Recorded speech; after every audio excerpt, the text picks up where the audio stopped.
Party मुख्यालय पर जाएंगे प्रधानमंत्री नरेंद्र मोदी। शाम 6 बजे जाएंगे पार्टी मुख्यालय और बीजेपी मुख्यालय प्रधानमंत्री नरेंद्र मोदी का जाना प्रस्तावित है। वहीं पार्टी कार्यकर्ताओं से मुलाकात करेंगे प्रधानमंत्री और 6 बजे प्रधानमंत्री पार्टी मुख्यालय जाएंगे। इसके बाद प्रधानमंत्री नरेंद्र मोदी गुरुवार यानी आज भाजपा मुख्यालय जाएंगे। प्रधानमंत्री नरेंद्र मोदी कार्यालय में पार्टी कार्यकर्ताओं को संबोधित करेंगे और लंबे समय से दफ्तर में काम कर रहे कर्मचारियों से भी मुलाकात करेंगे। आज शाम 6 बजे प्रधानमंत्री नरेंद्र मोदी पार्टी के दफ्तर में काम करने वाले क्लर्क, चपरासी और अन्य कर्मचारियों से भी मुलाकात कर सकती हैं। इस बीच लोकसभा चुनाव में खराब प्रदर्शन के बाद भाजपा उत्तर प्रदेश में एक महत्वपूर्ण संगठनात्मक फेरबदल की तैयारियों में है। प्रदेश भाजपा अध्यक्ष भूपेंद्र चौधरी ने पार्टी के खराब प्रदर्शन की जिम्मेदारी ली है और प्रधानमंत्री नरेंद्र मोदी से मुलाकात के दौरान इस्तीफे की पेशकश की है। भाजपा अध्यक्ष भूपेंद्र चौधरी ने प्रधानमंत्री को पार्टी को संगठनात्मक मामलों की जानकारी दी। इसी के साथ बैठक करीब 1 घंटे तक चली। यूपी की सियासत इन दोनों गरमाई हुई है। लोकसभा चुनाव के नतीजों के बाद से पार्टी में तमाम तरह के विरोधाभासी स्वर उठने लगी है। रविवार को हुई पार्टी की प्रदेश कार्य समिति की बैठक के बाद से राजनीतिक माहौल एक बार फिर से गर्म देखा जा रहा है। तो वहीं गत दिवस उप मुख्यमंत्री केशव प्रसाद मौर्य और भाजपा प्रदेश अध्यक्ष भूपेंद्र चौधरी ने पार्टी अध्यक्ष जेपी नड्डा से मुलाकात कर लंबी वार्तालाप की। भूपेंद्र बुधवार को पहले प्रधानमंत्री और फिर गृह मंत्री अमित शाह से मिले। इसके बाद पार्टी नेतृत्व ने एकजुटता का संदेश देने के निर्देश दिए।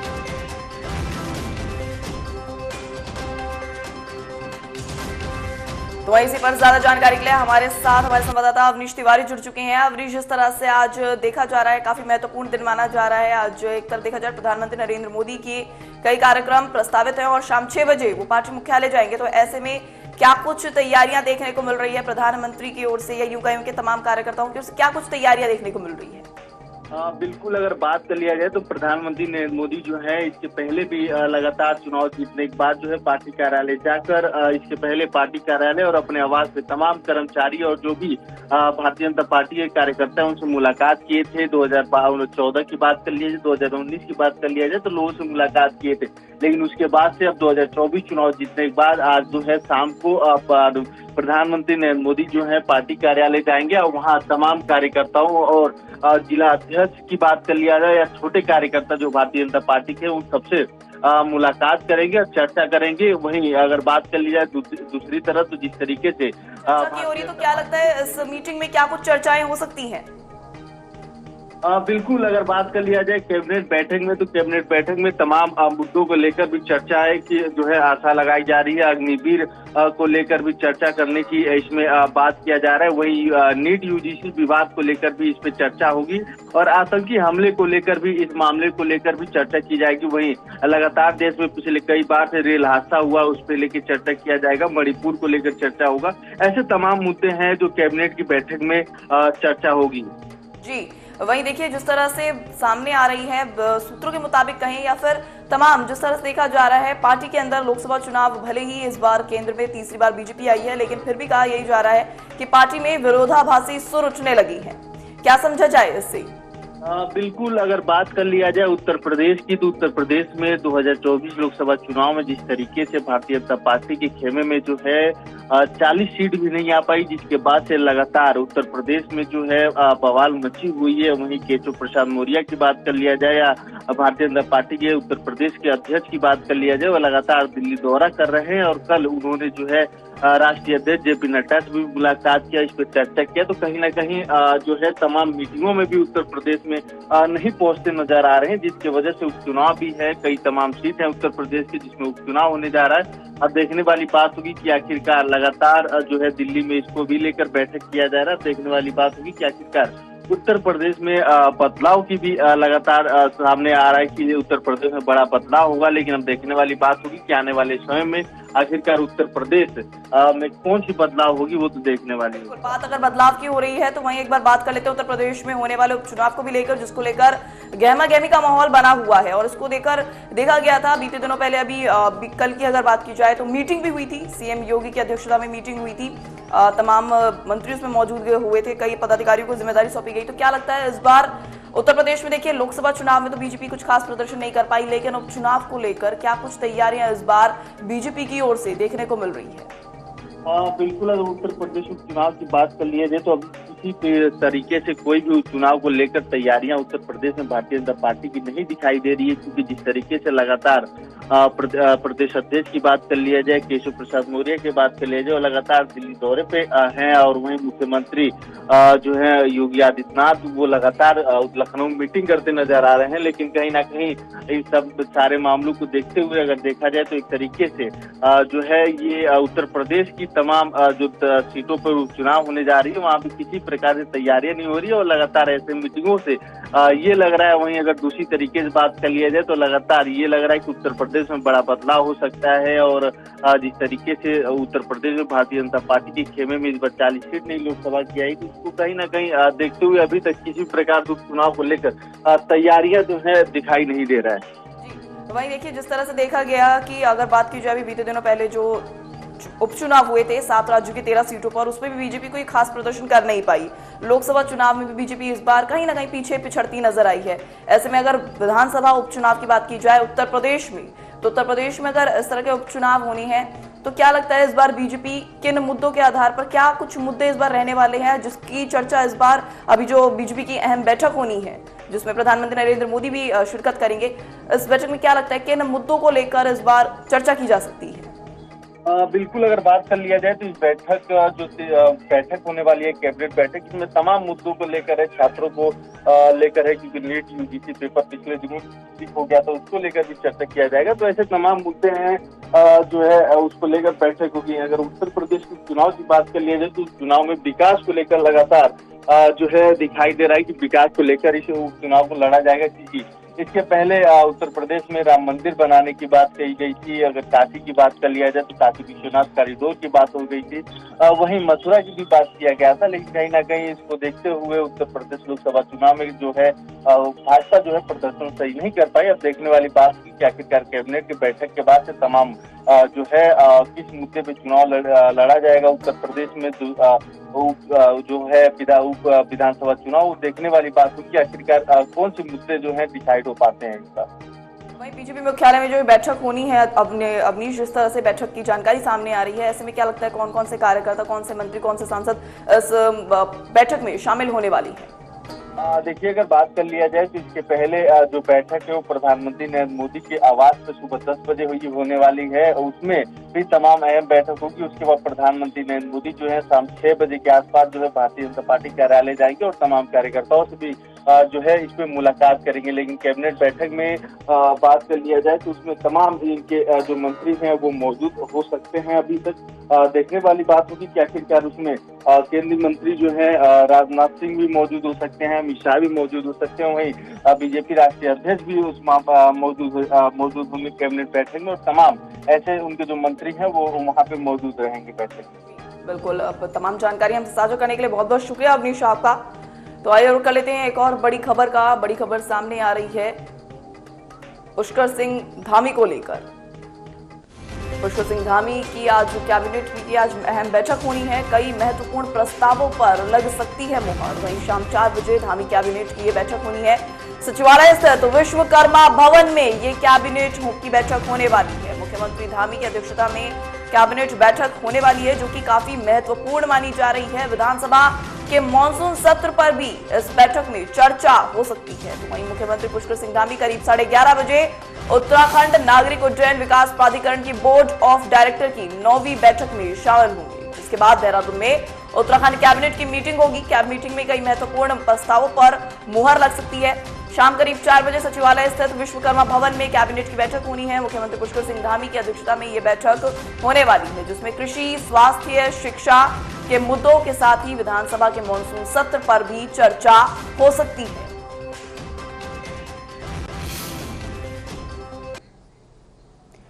तो इसी पर ज्यादा जानकारी के लिए हमारे साथ हमारे संवाददाता मदन सिंह जुड़ चुके हैं। मदन, जिस तरह से माना जा रहा है कि ये बैठक होनी है, कैबिनेट की बैठक होनी है उत्तराखंड में, ऐसे में कई महत्वपूर्ण प्रस्तावों पर मुहर लग सकती है। क्या लगता है कौन से वो प्रस्ताव है जिन पर इस बैठक में मुहर लग सकती है?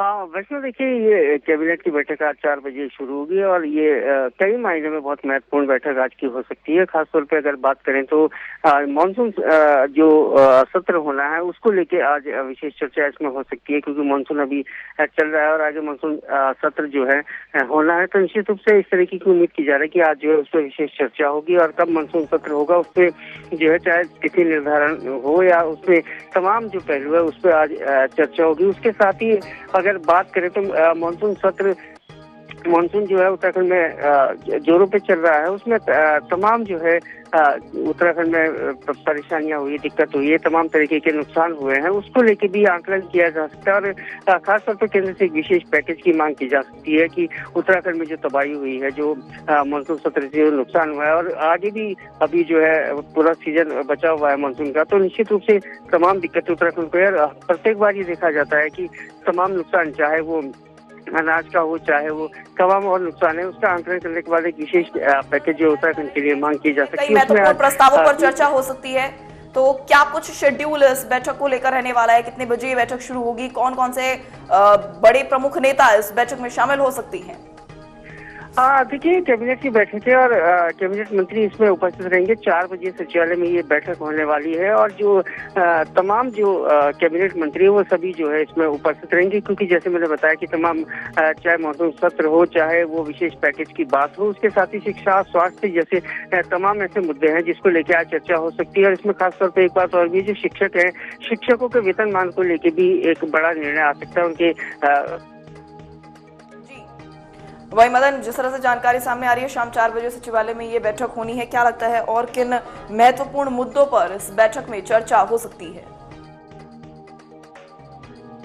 स्वास्थ्य है, शिक्षा है, उसके साथ ही विशेष पैकेज है और तमाम जो विभाग है उनपे भी कई बिंदु सामने निकल कर आ सकते हैं। खासतौर पर कृषि को लेकर, कृषि विभाग में जो है तमाम ऐसी चीजें जिसको लेकर आज मंथन हो सकता है। जैसे मैंने कहा कि तमाम जो नुकसान हुआ है उसका आंकलन किया जा सकता है और एक विशेष पैकेज की मांग भी की जा सकती है।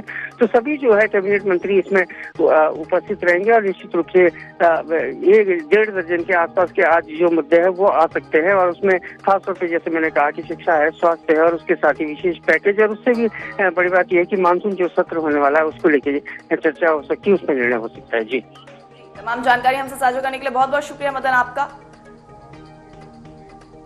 तो वहीं आइए रुक कर लेते हैं एक और बड़ी खबर का। हाथरस में जाएंगी राज्यपाल आनंदीबेन पटेल। ये बड़ी जानकारी सामने आ रही है राज्यपाल आनंदीबेन पटेल को लेकर, जो कि हाथरस में जाएंगी। स्वर्णोदय महोत्सव कार्यक्रम में करेंगी शिरकत और रामेश्वर दास अग्रवाल कन्या स्नातकोत्तर महाविद्यालय में आयोजित करीब सुबह 10 बजे राज्यपाल हाथरस पहुंचेगी। विश्वविद्यालय में बैठक और निरीक्षण करेंगी। इसके साथ स्वर्णोदय महोत्सव कार्यक्रम में भी शिरकत करेंगी। ये बड़ी जानकारी राज्यपाल आनंदीबेन पटेल को लेकर, जो कि उत्तर प्रदेश की राज्यपाल हैं और हाथरस और अलीगढ़ के दौरे पर आ रही हैं। राज्यपाल लखनऊ से हवाई मार्ग द्वारा सुबह 9:10 पर अलीगढ़ एयरपोर्ट पहुंचेंगे और 9:15 बजे सड़क मार्ग द्वारा श्री रामेश्वर दास अग्रवाल कन्या महाविद्यालय हाथरस पहुंचकर 10 से 11:30 बजे तक महाविद्यालय के स्वर्ण जयंती समारोह में शामिल होंगे। जिसके बाद राज्यपाल हाथरस से 12:40 पर अलीगढ़ के राजा महेंद्र प्रताप सिंह विश्वविद्यालय के लिए प्रस्थान करेंगी और 12:45 से लेकर 4:30 तक विश्वविद्यालय में बैठक और निरीक्षण करेंगी। फिर शाम 5:05 पर अलीगढ़ एयरपोर्ट पहुंचकर हवाई मार्ग द्वारा लखनऊ के लिए प्रस्थान करेंगी।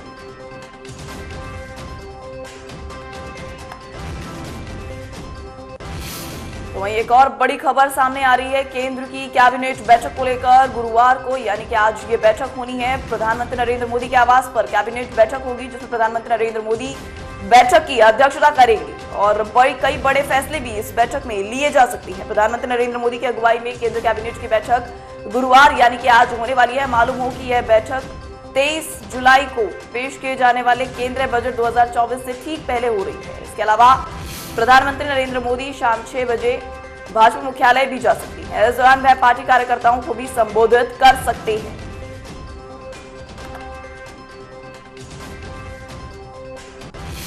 तो वहीं एक और महत्वपूर्ण जानकारी सामने आ रही है कांवड़ यात्रा को लेकर। कांवड़ यात्रा से पहले सीएम योगी ने की समीक्षा बैठक। कांवड़ यात्रा से पहले तैयारियों को लेकर यह समीक्षा बैठक की गई है, जिसमें अधिकारियों के साथ बैठक की गई है और कई महत्वपूर्ण मुद्दों पर चर्चा की गई है कि आखिर इस बार की कांवड़ यात्रा को लेकर क्या कुछ शेड्यूल रखा जाना है, जिससे यहां पर आने वाले कांवड़ियों को किसी भी तरह की कोई भी जनहानि ना हो, किसी भी तरह का कोई दुख ना हो, कोई कष्ट ना हो। इसीलिए इस तमाम बिंदुओं को ध्यान में रखते हुए समीक्षा बैठक की जा रही है।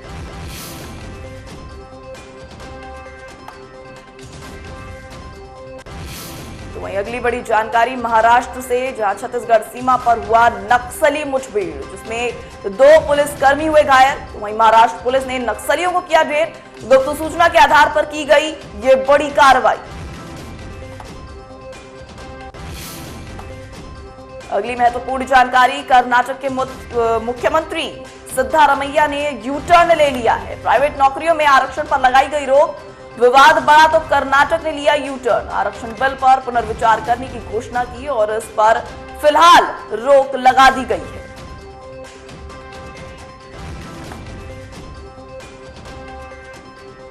तो वहीं रुक कर लेते हैं एक और बड़ी खबर का। बड़ी खबर नीट यूजी परीक्षा को लेकर सामने आ रही है। नीट यूजी से जुड़ी याचिकाओं पर सुनवाई होनी है। सुप्रीम कोर्ट में आज सुनवाई होगी। 40 से ज्यादा याचिकाओं पर आज सुप्रीम कोर्ट में सुनवाई होनी है। ज्यादातर याचिका में परीक्षा रद्द करने की मांग है। तो वहीं सुप्रीम कोर्ट आज विवादों से घिरी मेडिकल प्रवेश परीक्षा यानी कि नीट यूजी 2024 से संबंधित याचिकाओं पर सुनवाई करेगा। यह परीक्षा 5 मई को आयोजित की गई थी, जिसे मुख्य न्यायाधीश डीवाई चंद्रचूड़ और जस्टिस जेबी पार्डीवाला और जस्टिस मनोज मिश्रा की पीठ 40 से अधिक याचिकाओं पर आज सुनवाई करेगी। इसमें राष्ट्रीय परीक्षण एजेंसी द्वारा दायर मुकदमे भी शामिल हैं, जिसमें नीट यूजी विवाद पर विभिन्न हाई कोर्ट में उसके खिलाफ लंबित मामलों में सुप्रीम कोर्ट में स्थानांतरित करने की मांग की गई है, ताकि मुकदमों की बहुलता से बचा जा सके। तो वही सुप्रीम कोर्ट ने 11 जुलाई को उन याचिकाओं पर सुनवाई 18 जुलाई तक के लिए स्थगित कर दी थी, जिनमें परीक्षा रद्द करने, दोबारा परीक्षा देने और नीट यूजी 2024 के संचालन में कदाचार की जांच की मांग करने वाली याचिकाएं केंद्र के जवाब के रूप में शामिल थी। पीठ ने कहा था कि उसे परीक्षा के संचालन में कथित अनियमितताओं की जांच में हुई प्रगति पर सीबीआई से एक स्थित रिपोर्ट प्राप्त हुई है। पिछले हफ्ते सुप्रीम कोर्ट में दायर एक अतिरिक्त हलफनामे में केंद्र ने कहा है कि नीट यूजी 2024 के परिणामों का डेटा विश्लेषण आईआईटी मद्रास द्वारा किया गया था, जिसमें किसी भी तरह की अनियमितता से इनकार किया गया है। याचिकाकर्ताओं ने अपने जवाब में कहा कि एनटीए ने अधूरे डेटा और विश्लेषण वाली आईआईटी मद्रास की अधूरी रिपोर्ट दाखिल करके कोर्ट को गुमराह करने की कोशिश की है। दावा यह भी किया गया है कि टॉप 100 छात्रों में से 61 छात्रों को 720 में से 720 अंक प्राप्त हुए, लेकिन रिपोर्ट में कोई असमानता नहीं है। तो वहीं आइए आपको रूबरू करवा लेते हैं एक और बड़ी खबर से। बड़ी खबर जम्मू कश्मीर से सामने आ रही है, जहां पर बीते दिनों पहले भी आतंकी हमले हुए थे। वहीं जम्मू कश्मीर में सुरक्षा बलों और आतंकियों के बीच एक बार फिर से मुठभेड़ हुई है। डोडा के कास्तीगढ़ इलाके में मुठभेड़ के दौरान सेना के फिर से 2 जवान घायल हो गए हैं। घायल जवानों का अस्पताल में फिलहाल इलाज जारी है। आतंकी जम्मू संभाग को लगातार निशाना बना रही है। इसी बीच ताजा जानकारी के मुताबिक जम्मू कश्मीर के डोडा जिले के कस्तीगढ़ इलाके में सुरक्षा बलों और आतंकवादियों के बीच एक बार फिर मुठभेड़ हुई है। इस मुठभेड़ के दौरान सेना के 2 जवान घायल हो गए, जिन्हें तुरंत अस्पताल में भर्ती करवाया गया और वहां उनका इलाज चल रहा है। सूत्रों के मुताबिक मुठभेड़ सुबह करीब 2 बजे शुरू हुई, जब डोडा में कास्तीगढ़ क्षेत्र के जद्दन बाटा गांव में आतंकवादियों ने सुरक्षा बलों की तलाशी टीम पर गोलीबारी करनी शुरू कर दी। सुरक्षा बलों ने तुरंत जवाबी कार्रवाई की और इलाके को घेर लिया। इलाके में सर्च ऑपरेशन फिलहाल अभी भी जारी है और अतिरिक्त बलों को भी तैनात वहां पर किया गया है। जम्मू कश्मीर पुलिस ने कहा है कि डोडा के कास्तीगढ़ इलाके में मुठभेड़ शुरू हो गई है। अधिक जानकारी का इंतजार किया जा रहा है। इससे पहले भी मंगलवार को जम्मू कश्मीर के डोडा जिले में भारी हथियारों से लैस आतंकवादियों के साथ सेना की मुठभेड़ हुई थी। इस मुठभेड़ में सेना के 4 जवान शहीद हो गए थे और एक पुलिसकर्मी भी उसकी भी मौत हो गई थी। अधिकारियों ने जानकारी देते हुए यह भी बताया कि मुठभेड़ उस समय शुरू हुई थी जब राष्ट्रीय राइफल्स और जम्मू कश्मीर पुलिस के विशेष अभियान समूह के जवानों ने देसा वन क्षेत्र के धारी गोटे और बागी में संयुक्त घेराबंदी की थी और तलाशी अभियान शुरू किया था। जानकारी के अनुसार 20 मिनट से अधिक समय तक चली इस गोलीबारी में 4 जवान शहीद हो गए थे और एक पुलिस गंभीर रूप से घायल भी हो गया था। इलाज के दौरान उस पुलिसकर्मी की भी मौत हो गई थी। इस मामले की जिम्मेदारी आतंकी संगठन कश्मीर टाइगर्स ने ली थी और इसके बाद से ही डोडा में सुरक्षा बलों का सर्च ऑपरेशन जारी है। इस मुठभेड़ के बाद सेना की 16वीं कोर ने सोशल मीडिया पर जानकारी देते हुए लिखा, क्षेत्र में अतिरिक्त सैनिक भेजे गए हैं। अभियान जारी है। जानकारी के लिए आपको बता दें कि सेना की 16वीं कोर को व्हाइट नाइट कोर के नाम से भी जाना जाता है।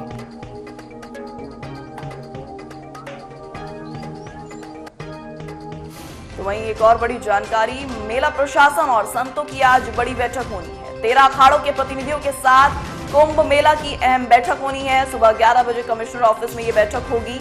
मेला प्रशासन और संतों की आज ये बड़ी महत्वपूर्ण बैठक मानी जा रही है। 2025 में लगने वाले कुंभ को लेकर प्रशासन के साथ ये बैठक होनी है और मेला प्रशासन की बैठक के एक दिन पहले ही बड़ा बदलाव हुआ है। महाकुंभ 2024-25 को लेकर अखाड़ा परिषद और मेला प्रशासन की बैठक के एक दिन पहले बड़ा बदलाव हुआ है। लंबे समय से वैष्णव संतों के निर्वाणी अखाड़े में श्री महंत के पद को लेकर चला आ रहा गतिरोध थम गया। साधु संतों के हस्तक्षेप और मौजूदगी में निर्वाणी अखाड़े के श्री महंत और अयोध्या में राम जन्मभूमि आंदोलन के मुख्य पैरोकार रहे श्री महंत धर्मदास ने अपना पद छोड़ दिया। दारागंज स्थित गंगा भवन में उन्होंने सर्वसम्मति से अपना पद श्री महंत मुरलीदास को सौंप दिया। इसके साथ ही अब यह तय हो गया है कि अखाड़े से श्री महंत मुरलीदास ही अब हर वर्ष 2024-25 में प्रयागराज में होने वाले महाकुंभ की जिम्मेदारी उठाएंगे।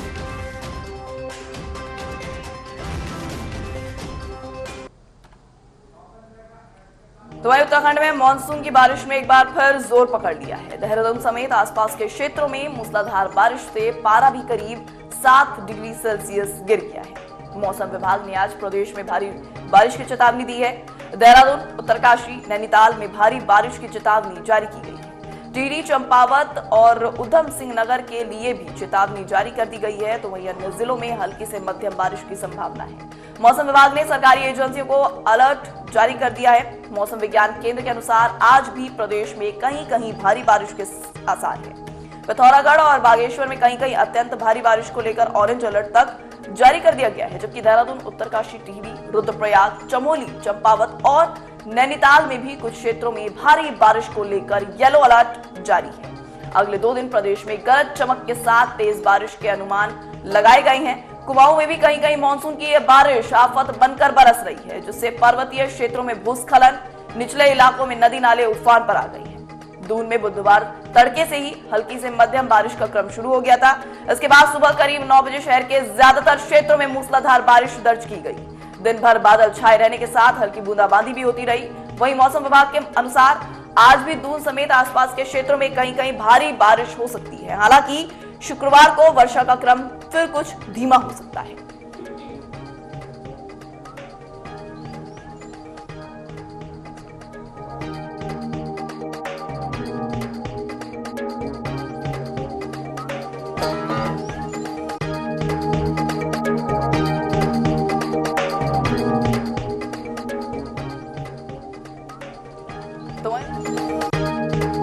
सीटों पर उपचुनाव होने हैं, इसे लेकर सियासी हलचल भी शुरू हो चुकी है। जिन 10 सीटों पर उपचुनाव होने हैं उनमें से ज्यादातर सीटें उन सीटों के विधायकों के सांसद बनने की वजह से खाली हुई है। वहीं एक विधायक के अयोग्य घोषित होने के बाद उपचुनाव की नौबत आ गई है। जिन विधानसभा सीटों पर उपचुनाव होना है उनमें अलीगढ़ जिले की खैर, अयोध्या की मिल्कीपुर, अंबेडकर नगर की कठहरी, मुजफ्फरनगर की मीरापुर, कानपुर नगर की सीसामऊ और प्रयागराज की फूलपुर। तो वहीं गाजियाबाद और मिर्जापुर की मंझवा, मुरादाबाद की कुंदरकी और मैनपुरी की करहल विधानसभा सीट शामिल है। 2022 के विधानसभा चुनाव में इन सीटों पर किसे जीत मिली थी, जिन सीटों पर उपचुनाव होने हैं, तो आइए आपको बता दें 2022 के विधानसभा में इनमें से समाजवादी पार्टी ने सबसे अधिक 5 सीटें जीती थी। वहीं भाजपा ने इनमें से सिर्फ 3 सीटें ही जीती थी। राष्ट्रीय लोकदल और निषाद पार्टी के एक उम्मीदवार इन सीटों पर विजयी हुए थे। हाल ही में संपन्न हुए लोकसभा चुनाव में कई विधायक सांसद भी निर्वाचित हुए हैं। इनमें से पूर्व मुख्यमंत्री और सपा प्रमुख अखिलेश यादव समेत 9 विधायक शामिल हैं। सांसद बनने के बाद इन विधायकों ने अपने पद से इस्तीफा दे दिया है। तो वहीं कानपुर नगर की सीसामऊ सीट 2022 में यहां से जीते सपा के इरफान सोलंकी को अयोग्य करार दिए जाने से रिक्त हुई।